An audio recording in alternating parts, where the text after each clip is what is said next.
Hello friends, welcome to யுகோஸ் kitchen. Today recipe என்னன்னு பார்த்தீங்கன்னா, யூடியூப்லேயும் இன்ஸ்டாகிராம்லேயும் ரொம்ப ட்ரெண்டிங்காக போயிட்டு இருக்க பூவாழை புட்டு ரெசிபி தான் பார்க்க போகிறோம். ஸோ நானும் இப்போ தான் ஃபஸ்ட் டைம் ட்ரை பண்ண போகிறேன். ஸோ எப்படி இருக்குன்னு வீடியோ பார்த்து தெரிஞ்சுக்கலாம். வாங்க வீடியோக்குள்ளே போகலாம். தேவையான இன்க்ரீடியன்ஸ் என்னென்னு பார்த்துடலாம். நான் வந்து 1 கப்பு ரவை எடுத்து வச்சுருக்கேன், 100 வெல்லம் எடுத்து வச்சுருக்கேன், ஒரு காமுரி தேங்காய் துருவி வச்சுருக்கேன், அப்புறம் 4 ஏலக்காய், நெய், அப்புறம் 2 பனானா. ஸோ வந்து வாழைப்பழம் வந்து நல்லா கனிஞ்ச பழமாக எடுத்திங்கன்னா டேஸ்ட்டு சூப்பராக இருக்கும். ஸோ இதுதான் இதோட இன்க்ரீடியன்ஸ். ஃபஸ்ட்டு ஒரு பேனை ஹீட் பண்ணிக்கலாம். பேன் நல்லா ஹீட் ஆயிடுச்சு. இந்த ஸ்டேஜில் நம்ம எடுத்து வச்சிருக்க ரவையை ஆட் பண்ணிக்கலாம். அது கூடவே கொஞ்சம் நெய் ஆட் பண்ணிக்கலாம்.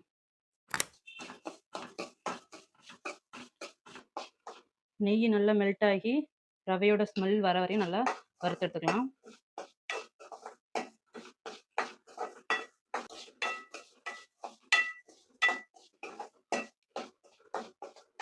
ரவையோட ஸ்மெல் நல்லா வருது. ஸோ இந்த ஸ்டேஜில் ஸ்டவ் ஆஃப் பண்ணிக்கலாம்.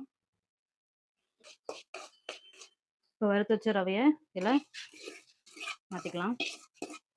இதில் பழுத்த பழமாக 2 பழம் ஆட் பண்ணிக்கலாம். ஸோ நீங்கள் எந்த பழம் வேணாலும் ஆட் பண்ணிக்கலாம்.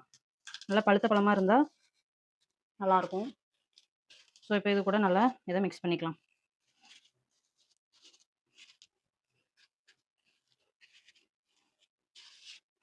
இந்த ஸ்டேஜில் துருவி வச்சிருந்த வெல்லம் ஆட் பண்ணிக்கலாம். துருவி வச்சிருந்த தேங்காயும் ஆட் பண்ணிக்கலாம். அப்புறம் நுணுக்கி வச்சிருந்த ஏலக்காவையும் இதுக்கு ஆட் பண்ணிக்கலாம். எல்லாத்தையும் மிக்ஸ் ஆகிற அளவுக்கு நல்லா பிசைஞ்சு விட்டுக்கலாம்.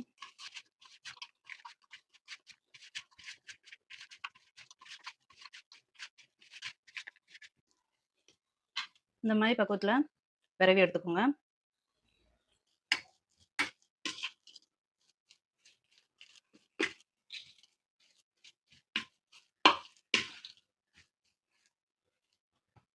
இப்போ இந்த மாதிரி ஒரு வாழையில எடுத்து அதில் நம்ம விரவி வச்சிருந்ததை ஸ்ப்ரெட் பண்ணி விட்டுக்கலாம்.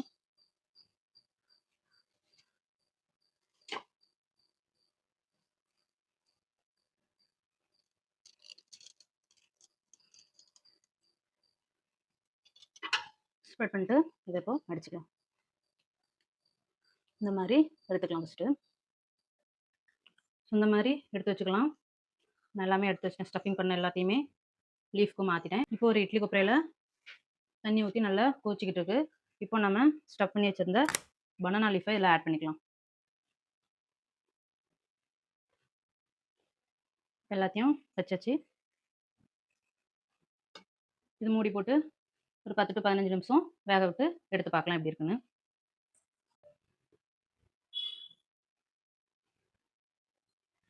பத்து 15 நிமிஷம் ஆயிடுச்சு. எப்படி வந்திருக்குன்னு பார்ப்போம். நல்லா வெந்து வந்துருச்சு. ஸோ இப்போ ஏதோ ஒரு பிளேட்டுக்கு மாற்றிடலாம்.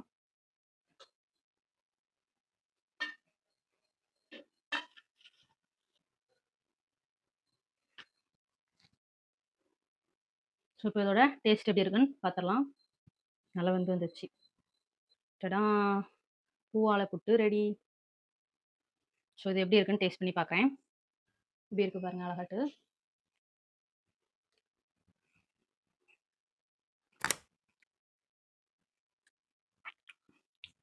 சும்மா சொல்லக்கூடாதுங்க, அல்டிமேட்டாக இருக்குது. அந்தளவு வரும்னு எதிர்பார்க்கவே இல்லை. சூப்பராக இருக்குது. இனிப்பு பனானா ஃப்ளேவர் செம்மையாக இருக்குது. நீங்கள் இன்னும் நேந்திரம் பழம்லாம் போட்டு பண்ணிங்கன்னா இன்னும் அல்டிமேட்டாக இருக்கும். இது இந்த பழத்துக்கே செம்மையாக இருக்குது. நீங்கள் சொல்ல வார்த்தையே இல்லை, அவ்வளோ அழகாக இருக்குது. சிம்பிள் ரெசிபி தான். வீட்டில் உள்ள இன்க்ரீடியன்ஸ் வச்சே பண்ணிடலாம். குழந்தைங்கள்லாம் பனானா சாப்பிடாது அப்படின்னா இந்த மாதிரி செஞ்சு கொடுங்க. உண்மையிலேயே அல்டிமேட்டாக இருக்குது. குழந்தைங்க கண்டிப்பாக சாப்பிடுவாங்க. வேறு லெவல் டேஸ்ட்டில் இருக்குது. ஸோ நீங்களும் இந்த மாதிரி குழந்தைங்களுக்கு சாப்பிடாத குழந்தைங்களுக்கு பனானா சாப்பிடாது அப்படின்னா கண்டிப்பாக இது இந்த மாதிரி செஞ்சு கொடுங்க. சூப்பராக இருக்குது. வீட்டில் உள்ள இன்க்ரீடியன்ஸ் வச்சு சிம்பிளான ஒரு ரெசிபி. கண்டிப்பாக ட்ரை பண்ணி பாருங்கள். எப்படி இருந்துன்னு கமெண்ட் பண்ணுங்கள். வீடியோ பிடிச்சிருந்தா லைக் பண்ணுங்கள், ஷேர் பண்ணுங்கள், கமெண்ட் பண்ணுங்கள். முக்கியமாக சப்ஸ்கிரைப் பண்ணிட்டு வீடியோ பாருங்கள். ஸோ அப்போ தான் நாங்கள் போடுற இன்ட்ரெஸ்டிங்கான வீடியோலாம் உங்களுக்கு நோட்டிஃபிகேஷன் வரும். ஸோ வேறு ஏதாவது புது டிஷ் எதுவும் ட்ரை பண்ணணும் அப்படின்னா கமெண்ட் பண்ணுங்கள். நாங்கள் ட்ரை பண்ணி வீடியோ போடுறோம். நெக்ஸ்ட் வீடியோவில் பார்க்கலாம். See you guys.